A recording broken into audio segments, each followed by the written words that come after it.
What's up guys, how you doing? Welcome to another video. So that's right, you have seen the title of this video and it is official. I am switching to mirrorless from DSLR. And I probably should say, there's a few of you guys who watch my videos of course regularly will know that I already bought the EOS R about 5 months ago and I have been using that, and especially over the last few weeks I have finally been able to get out there and test it again using some sports photography. That has put me in a situation where I now feel like actually going forwards into the rest of 2020 and 2021, mirrorless is the way to go for me. And I'm going to talk a little bit about that today. I'm going to talk about why I think it's the right decision for me. Not necessarily the right decision for everybody, because I'm also going to talk about some of the reasons why I thought, oh, maybe I shouldn't do it. And some of those are pretty tempting as well. And I guess a caveat to this entire thing is that I'm also going to be doing it in stages. So I will actually keep hold of my 1DX to start with, but the plan will be that once I buy my new camera body, which I'll talk about in a second,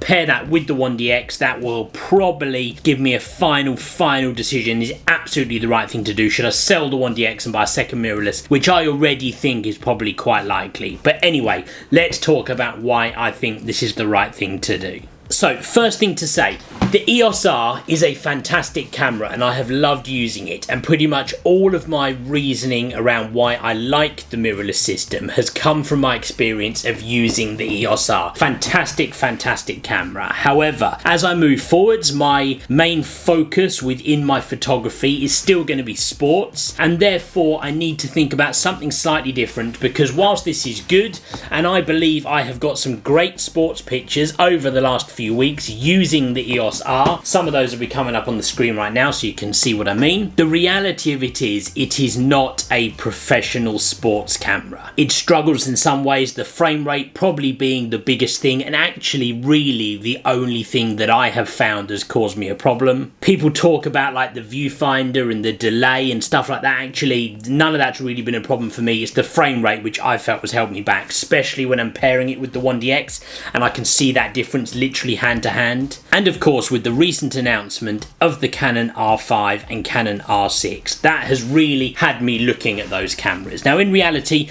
the Canon R5 is a fantastic camera, and I talked a lot, I made a video about the Canon R5 or R6 based purely on the specs that I had read, and those of you who watched that video will know that I kind of leant a little bit towards the R6 in that video, and that is my decision. I have pre-ordered a Canon R6 and I will actually be selling my EOS R. Loads of you guys will be thinking, Rob, you're crazy, you've only had it for a short while, but yeah, I'm going to be selling it. I'm going to be getting hold of the EOS R6 because I think that is the right camera for me with my sports work going forwards. So why have I decided to pursue the mirrorless route and stick with that over a regular DSLR? Well, first of all, I'm going to talk about the reasons that made me nearly not switch and why I thought actually I should stick with the DSLR for longer. The first one of those, quite simply, is that whilst I do believe mirrorless is definitely the future of photography, we're not there just yet. There's no way that DSLRs are obsolete, right? There are some amazing DSLR cameras. The 1DX Mark I, which I use, is still fantastic. The Mark II, the Mark III are of course even steps forwards beyond that. Fantastic cameras, and there is absolutely nothing wrong with your traditional DSLR cameras. And that was a big thing that made me think, well, am I just following a trend? Am I just kind of doing it because I feel like I should, and maybe I should just stick with the DSLR system? And that was a big reason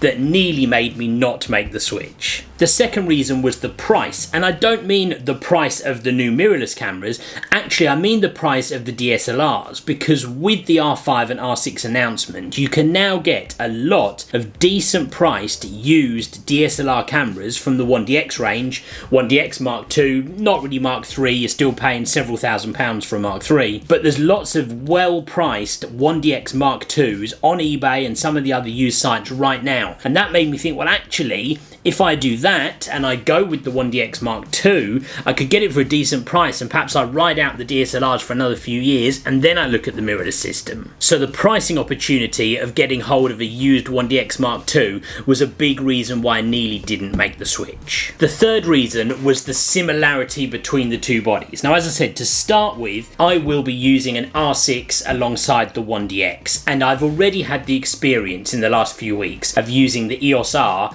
alongside the 1DX, and it is a real pain having two totally different camera bodies. Things like the settings and stuff don't throw you off that much. Once you get your muscle memory around the buttons, you kind of naturally switch between the two. But the things that I've found to be a problem are things like when you look at the viewfinder, right? Now, the electric viewfinder in the EOS R, initially not something that I thought was going to be big for me. I didn't think it would really make any difference at all. People talk about, oh, the electric viewfinder is amazing, but I thought, well, don't really think it's going to cause me too much difference. But in reality, the fact that when you look through that viewfinder, you see the exposure that your photo is going to be is so much of a big difference. And when you go from looking through the EOS R viewfinder and seeing an exposure, and then you quickly pick up your 1DX, it really throws you off because you're looking through at a much darker image, because you're looking through at the reality of the image that you're looking for. And that really threw me off, right? To go inside a hall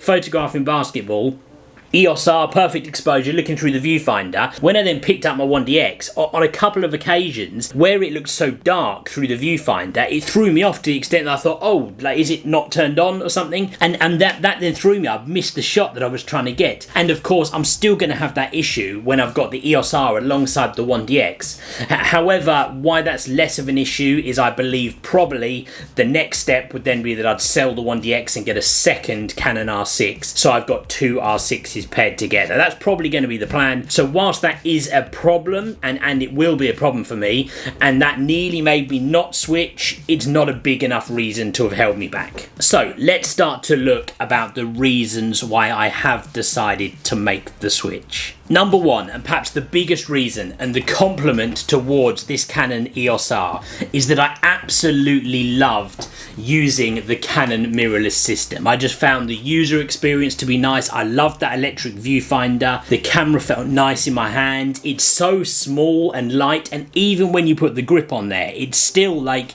probably not even 2/3 of the size of the 1DX, and I just found it so much nicer to use. I really enjoyed the experience, to the extent that when I was using the EOS R and the 1DX alongside each other shooting sports, the 1DX is absolutely the better sports camera, but I still found myself leaning towards using that EOS R a little bit more because I just loved the experience of using it. Alongside that, and kind of part of the same point, is that the images that come out of it are just amazing. They're beautiful photos. I love the colours you get from it. I love the image quality. I really just found it fantastic. And for me, that is just huge, and that's probably the biggest reason why I'm leaning towards it. The second reason is how well I found the system paired up with my EF lenses. Now, one of the reasons why I was going to think, oh, I don't want to do it, is I had in my head that it would inevitably lead to a fairly quick move across to buying RF lenses, and it was going to cost me a ton of money, and in reality money which I haven't got right now. But actually, having paired up all of my EF lenses with the EOS R, I've used my 70-200, I've used my 24-70, I've used my 17-40, and I've used my 300mm. All of them have been fantastic. Using the adapter, the EF RF adapter, I've had absolutely zero problems with it. Focus is exactly right, all the lenses work perfectly, autofocus is great, no problems whatsoever. So to me, that then became a non-issue, which is then one less thing that was holding me back from the switch. Third big reason for me is all to do with the video, right? I'm making more and more video lately, right? Of course, I'm making these videos for you guys, and as the channel grows, I want to really focus on that and improve it and move the production quality forwards. And the mirrorless systems are just so much better for video. The 1DX is really not a decent video camera at all. In fact, before I had the EOS R, I was shooting my videos on a Canon 70D because I found that better for video than the 1DX. Primarily because of the flip out screen, but lots of other things as well. And the mirrorless cameras are fantastic. I couldn't imagine myself filming my videos now on anything other than the EOS R. We're filming on it right now, and I love that, and so that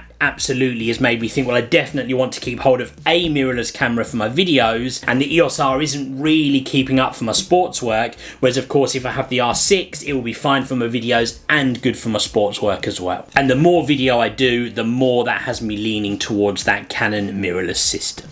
The next reason is I'm kind of future-proofing myself a little bit, I suppose. I'm at a stage now where I need to do something because I sold one of my 72s, I sold my 70D, I've got the EOS R. It's not really going to keep up with my sports work as we move into the new season, so I kind of need to do something. I can't just sit here where I am now because I need 2 cameras for my sports work. And actually, whilst yes, I can get those DSLRs for a decent price, if I switch to the mirrorless system now, it starts to set me up so that my next step is then a smaller one. It's to buy a second mirrorless camera instead of 2, and it kind of future-proofs me a little bit in terms of the cost and staggering that out slightly. Next thing that has leaned me towards it is the cost of the Canon R6. Now, I'm not going to say it's only £2,500 because £2,500 is a hell of a lot of money. Please don't misunderstand me. £2,500 is a lot of money for me as well. But as far as cameras go, it's pretty decent. I had in my head that the R5 and R6 were maybe going to be kind of £1,000 difference on the price points. When I started to read the specs and everything, I fully anticipated that the R6 would be in like the £3,500 kind of category. The fact that you can get it for £2,500 is huge, and that means that whilst it's still a stretch, it is reachable right now. I can do that if I sell the EOS R and a couple of other bits I've got to sell to fund it. And of course, I also have to weigh up with how much money I can then make back using that camera over the next period of time. And at some point, I won't say it pays for itself because camera gear is expensive and it takes a long time for it to make money back to the extent that it pays for itself, but kind of in the long run it does. And the last reason, don't worry, this is the last reason, is actually I thought there is a lot of video potential, videos that I can make for you guys, really putting that R6 out there and testing it properly for sports. We made a few good videos with the EOS R, a couple of the videos where I used it for sport were quite well received, and actually that's made me think, well, you know what, I could make some good videos for you guys with that Canon R6 or about that Canon R6. And if I'm going to do that, I want to get it quick. I want to be one of the first people to have it. I know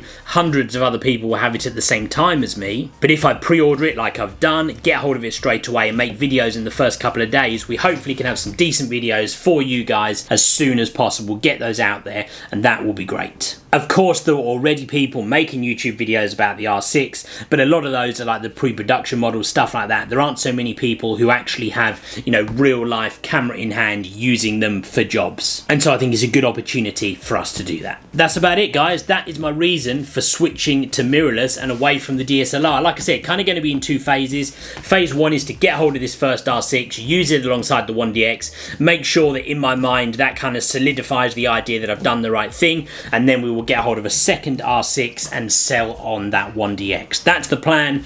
I hope it's going to work out. If you guys think it's a good idea, do me a favour, hit that like button. Really appreciate it. It helps my video, helps my channel, and I appreciate all of you guys for doing that on each and every video.